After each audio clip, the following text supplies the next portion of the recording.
మసాలా చేసుకుందాం. ఎంతో రుచికరంగా ఉంటుంది. ఇవి ఒక 4 పీతలండి. 4 హాఫ్ పోర్షన్ ఆఫ్ ఉప్పు, పసుపు, కారమే వేసుకోవాలి. తర్వాత కర్రీలో మళ్ళీ మిగతాది వేసుకోవచ్చు.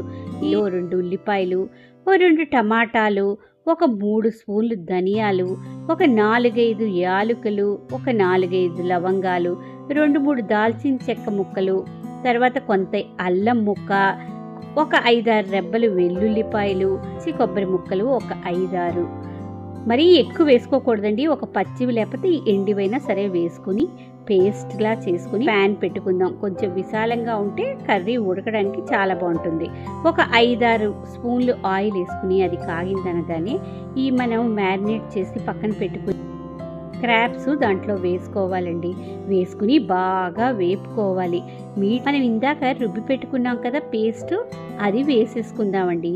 వేంతా పట్టేంత వరకు వేపుకుంటూ ఉండాలి.